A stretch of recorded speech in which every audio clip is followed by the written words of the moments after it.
Yo guys, welcome to the video. This is Josh or Milky, and in today's video we're going to be talking about the new TLI season. Now this is going to be a very off-the-cuff video, as I wanted to get something out just talking about what I'm league starting and what I think you guys could potentially league start. Now we did obviously see a big change up in the meta, but upon looking at things, the meta in terms of league start hasn't changed a great deal. The things that were good before are definitely still going to be pretty good now, other than maybe Thundercloud. So if you're thinking of starting Train or Frost Terror, Ice Gemma, or like Space Time Yoga with the mind control, you're gonna have a great time. Space Time Illusion also got some big buffs, and Tenki actually did the leveling for that character. You can see it here.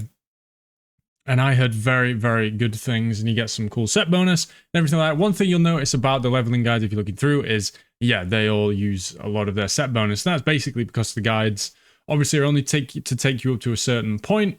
And please bear that in mind when you do use the guides. Obviously, they're made for a fresh start without access to trade or items pre-put in your stash to use. This is your first character. So I was pretty limited in how I could level these characters. As you would be, right? As you would be if you did them on your first go. Some characters don't get access to spells early. A good example of that would be something like Flame of Pleasure Gemma.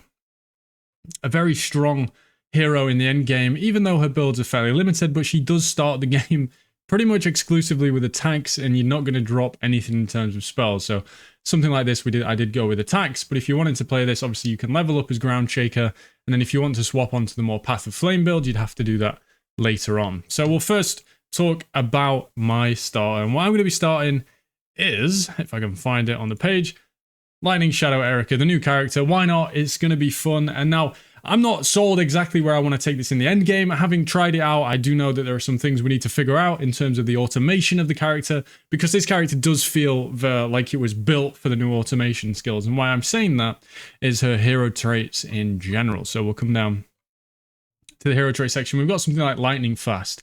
So Feline Figure is something that at a base you're going to be triggering on hit. You've got a 30% chance to trigger it on hit, and it'll hit up to 3 enemies. But later on, you can make it so that it triggers when you move. Now, if you're playing an attack skill, which you're going to have to play early on, as you don't get access to spells on this character till, you know, later on, level 55 and above, where you can start getting those items, well, you bet you're stuck on an attack build. So you can't take advantage of something like Lightning Fast early on, because you have to stop to attack. So that's why I've gone with Static Meteor, as well as things like Electrified Flash.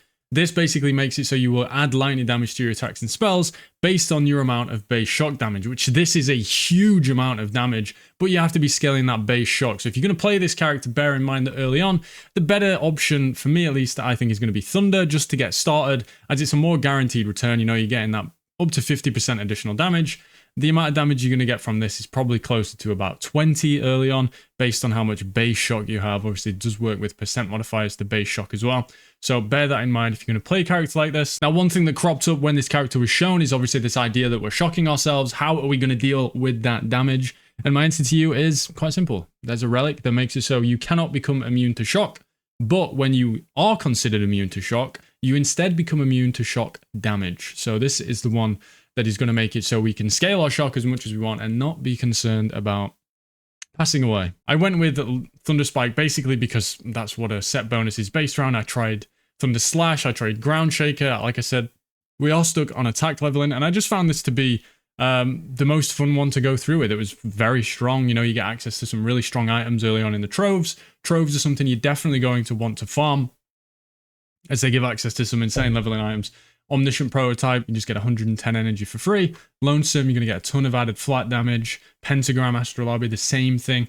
All these things giving you a ton of extra damage. You can also get Endless Night Prototype that fixes your dexterity at 750, so then you get a couple of dex stacking mods.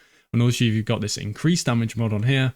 You end up getting a lot of damage, and the same thing for things like Thunder Branch. This is an exclusive item to this Erika that you can get during the campaign, and it basically makes it so you only use this one-handed sword, and you increase your lightning damage by up to 100%, and you have a chance to trigger combo lightning on hit. So this is very good to get when you're going into the early stages of the Netherrealm, and you're going to be popping off early on. Now, where I take this later on, I don't know. As I say, maybe the automation skills will make it so that the attacks won't feel as bad. You'll be able to automate your Thunder Spike so that it casts for you. You can get a ton of shadows from daggers. You could have up to 7, 8 shadows which are then obviously all going to hit, and they can all apply shock and settle shock. So you're going to be getting tons of instances of hits, which is exactly what you want with shock. Think of the past, people would use things like Thunderbolt Overload, which would kind of overlap.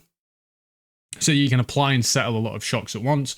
Well, this kind of works the same way in that you're going to be applying, as I say, up to maybe 8 or 9 shocks, and then they obviously all settle. So very good. You can only apply shock with your hero trait though, so only the main skill is going to do that. So we can't use things like Thunder Imbue or anything else to apply shock. It's only going to be your Thunder Spike and obviously your shadows that do that. Now we'll move on to a big one. Obviously, auras got changed a lot. You can now use 4. But you cannot use them on the same instance, right? So we've got 3 different things here, not actually taking use of 4. And I found this to be a pretty standard setup on most classes. And the reason for that is this skill here called Concentrated. What this does is it increases the aura effect of whatever aura it is attached to by up to 125%. So you're basically getting double the effect of the aura. It does cost a bit more sealed mana, but this setup, you don't need any sealed mana to fit this on any build. And we can obviously use an Imbue, doesn't count as an aura, and we can use a Golem or a Spirit Sorrow because that also does not count as an aura. Now this combination right here is pretty lethal. You can use Fearless, which gives you the additional crit rating and also a ton of additional melee crit damage. It's way more than you would get from something like an Electric Conversion, which can go up to 20% additional. The amount of additional crit damage you can get from Fearless is something like 60%. So this aura is insane, and obviously you can get so much crit. If you use a Flame Spirit, eventually you'd want to get Superpower on this as well, so you get even more flat crit. Yeah, you just can get this really, really high. Add in something like Fervor so that you're basically capping your crit and you're getting a ton of damage. It's huge. So this combination is very, very nice. You're obviously getting aura effect from Selfishness. I think in total we got, what, 170, 188. So you can basically times this by 3 is the amount of power we're getting from this. 22% additional crit and then 180% additional crit damage. It's ridiculous. Now, we also have the Imbue, obviously. Adds a ton of flat, 10 to 195 lightning damage. We can scale this up with Imbue buff. So times this by 1.64 is the amount of lightning damage you can be adding to your attacks. The other effects of this skill don't really matter too much in the context of this leveling build. So yeah, that's what we're doing there. Now, there are some important things with auras that I will mention. If you are playing a cold character or planning on playing a cold character, there is a very good interaction that you can take advantage of. You'll know I just spoke about concentration, which doubles and then a bit the effectiveness of your aura. Well, that says auras that affect you. Frigid Domain does not affect you, it affects the enemies around you. You'll see it says 22% additional cold damage against enemies affected by the skill. You are not your own enemy, you are not affected by the skill, therefore you can use Concentrated to get the effect, and you can also use Concentrated on another aura. So cold skills definitely have a big advantage. Start on like a Flame of Pleasure Gemma, and you're willing to just stick it out and then swap to spells. Well, this is obviously maybe going to go up a little bit, but we can't do that in the context of this. So this is just for our leveling builds. Don't read into this too much. We've tried to put a ton of disclaimers on here as we have in the past, but some people still take it the wrong way. Yeah, so that's what I'm starting. Lightning Shadow Erika. Train's still amazing. Frost Gemma is probably better than before because she can take advantage of the aura shenanigans. Space-Time Elapse Yoga, great. Everything pretty much that was good before is good now, and you're going to have an absolute blast. Enjoy the first day of the Mistfall season. I will be streaming, of course, live on twitch.tv/MilkyBK. I'll see you all there. See you tomorrow.